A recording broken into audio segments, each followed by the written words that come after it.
Je souhaite bon vent à ces revues et qu'après, que l'Institut nous produise encore un autre travail de qualité qui servira notre nation.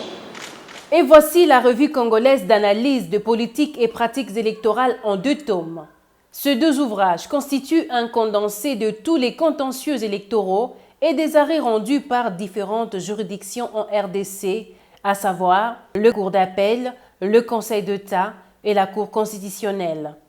Il a été prouvé que les élections contestées mettent en danger la paix sociale, menacent la stabilité d'un pays et retardent son développement. Et les élections sont considérées comme vecteurs de crise politique. Elles produisent très souvent des contentieux électoraux, à l'instar des dernières élections de 2018. À travers ces ouvrages passés sur fonds baptismaux ce jeudi, l'Institut Alternative et Initiative citoyenne pour la gouvernance démocratique veut répondre à une question. Les juges électoraux a-t-il assuré la pleine protection des droits ainsi protégés de façon à assurer pleine effectivité ou les a-t-il rendus difficilement accessibles pour les candidats, les partis et les regroupements politiques? C'est celle-là la question qui demeure et à laquelle tente de répondre ce travail de l'Institut. Vous comprendrez donc que l'Institut revient sur l'expérience des juridictions compétentes en matière des élections, Cour d'appel faisant office de la Cour administrative d'appel, le Conseil d'État, la Cour constitutionnelle,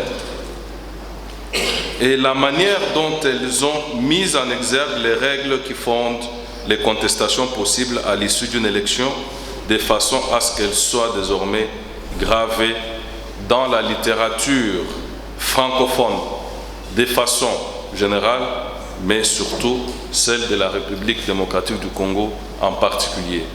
L'événement du jour n'aurait pas été rendu possible sans l'appui de certains partenaires comme l'ambassade de la France. Pour les diplomates français en RDC, ces ouvrages ont le rôle d'améliorer les élections à venir. Il a salué l'alternance politique en RDC, un progrès pour le pays de Félix Tshisekedi. L'homme a déclaré que l'état de droit est un processus. Un moment important dans la vie démocratique, c'est bien sûr les élections. La RDC en a connu l'année dernière, une transition importante a eu lieu.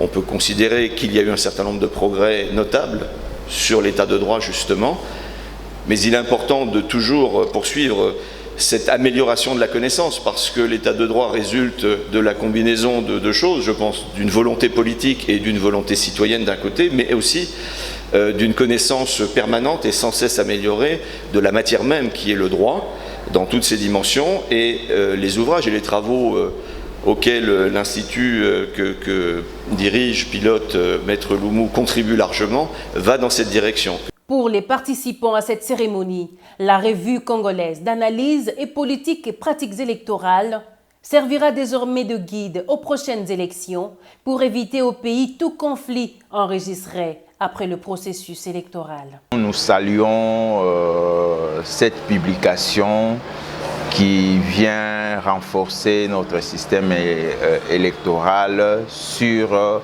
les questions des contentieux électoraux. À travers cette revue, nous avions un condensé. Donc c'est un condensé de plusieurs sources que nous avions partout, c'est-à-dire un condensé de tous les contentieux. C'est-à-dire nous avons les jurisprudences, nous avons tout ce qui a été rendu, tous les arrêts. Donc c'est un condensé de tout cela.